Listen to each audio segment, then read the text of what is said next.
સ્વાગત છે તમારું ઇન્ફોર્મેશન વિંગમાં।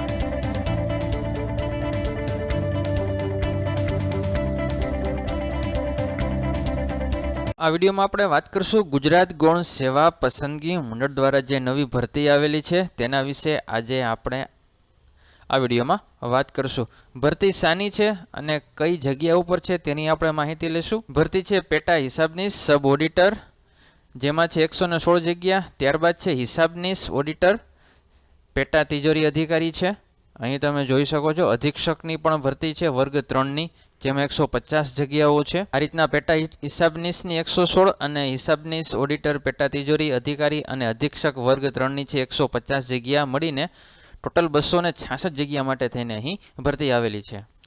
અહીં કાસ્ટ વાઇઝ પણ તમે જોઈ શકો છો, કક્ષાવાર જગ્યાઓની પણ માહિતી આ કોષ્ટકમાં આપેલી છે, આપ અહીં જોઈ લેજો। પગારની અહીં વાત કરશું આપણે। હિસાબ અને તિજોરી નિયામકશ્રીની કચેરી દ્વારા જે પગારની માહિતી છે તે અહીં જાહેર કરેલી છે, જેમાં પ્રથમ 5 વર્ષ માટે થઈને 26,000 છે અને ત્યારબાદ તમારે 25,581,100 એટલે કે લેવલ 4 પ્રમાણે અહીં તમારે પગાર છે તે 81,100 સુધી તમારે અહીં મળી શકે છે।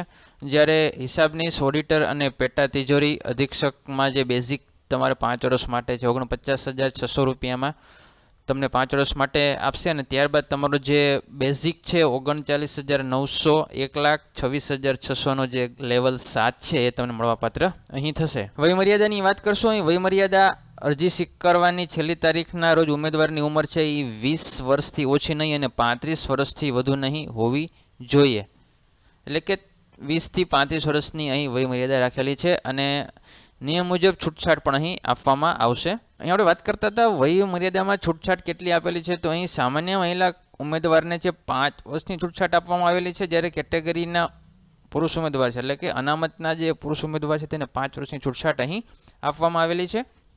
અનામત કેટેગરીના મહિલા ઉમેદવારને છે તે 10 વર્ષની અહીં છૂટછાટ આપેલી છે, તેમાં સામાન્ય કેટેગરીના દિવ્યાંગ ધરાવતા જે પુરુષ ઉમેદવારને છે તે 10 વર્ષ અને મહિલા ઉમેદવારને છે તે 15 વર્ષની છૂટછાટ અહીં આપેલી છે અને અનામત પ્રમાણ અહીં તમે જોઈ શકો છો।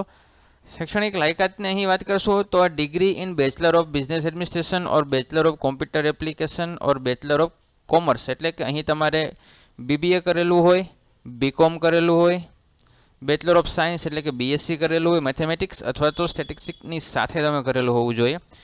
બેચલર ઓફ આર્ટ્સ એટલે કે BA તમે કરેલું હોવું જોઈએ, તો તેમાં સ્ટેટિસ્ટિક્સ, ઇકોનોમિક્સ અને મેથેમેટિક્સ આ વિષયમાં તમે BA કરેલું હોવું જોઈએ, તો આપ અહીં અરજી કરી શકો છો। બીજી અહીં એક સ્પષ્ટ નોંધ પણ આપેલી છે કે BSc CE અને IT અને MSc CE અને ITની ડિગ્રી ધારકોને છે આ જગ્યા માટે લાયક ગણવામાં આવશે નહીં। કોમ્પ્યુટરની જાણકારી માટે થઈને આપે ધોરણ 10 અથવા ધોરણ 12ની પરીક્ષામાં કોમ્પ્યુટરનો વિષય હોવો જરૂરી છે, અથવા તો આપે જે CCC લેવલનો કોઈ કોર્સ કરેલો હોય તો પણ અહીં તમે રજૂ કરી શકો છો। પરીક્ષાની ફીની વાત કરશો। અહીં પરીક્ષા ફી આ રીતના છે। પ્રાથમિક પરીક્ષા લેવાશે, જેમાં બિન અનામત વર્ગના ઉમેદવારોમાંના છે 500 રૂપિયા અને અનામત વર્ગના જે કંઈ ઉમેદવારો છે તે લોકોને પ્રાથમિક પરીક્ષા માટે થઈને 400 રૂપિયાની ફી ચૂકવવી પડશે। મુખ્ય પરીક્ષાની પણ ફી જાહેર કરી દીધેલી છે, 600 રૂપિયા છે અને અનામત વર્ગના ઉમેદવારને છે એ 500 રૂપિયા ભરવી પડશે।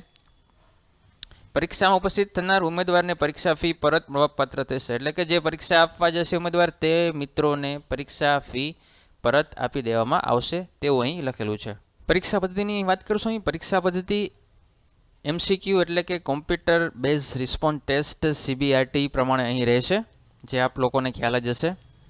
ઓબ્જેક્ટિવ પ્રકારના પ્રશ્ન રહેશે, જેમાં જનરલ સ્ટડીઝ 150 માર્ક્સના પૂછાશે, 2 કલાકનું પેપર અહીં રહેશે। 0.25 નેગેટિવ માર્ક્સ છે અહીં, તે પણ આપણે ધ્યાન રાખવાનું છે।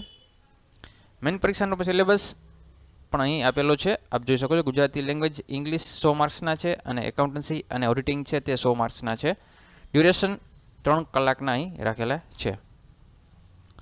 અહીં એપેન્ડિક્સ એ છે, જે વિસ્તૃત તમને ખ્યાલ પડશે કે કયા ટોપિકમાં કયો સિલેબસ અહીં રાખવામાં આવેલો છે, તે પણ અહીં તમે જોઈ શકો છો, જેમાં general studies, general mental ability, Gujarati વ્યાકરણ, ઇંગ્લિશ ગ્રામર અને મેથેમેટિક્સને લગતા જે સિલેબસ છે તે પણ અહીં તમે જોઈ શકો છો।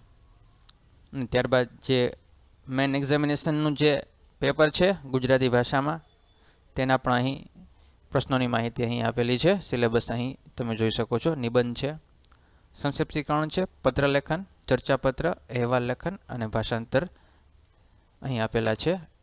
આ રીતના 50 માર્ક્સનું અહીં ગુણ ફાળવેલા છે. તો આ હતી નાની એવી માહિતી. ફરી મળશું નવા વિડીયો સાથે.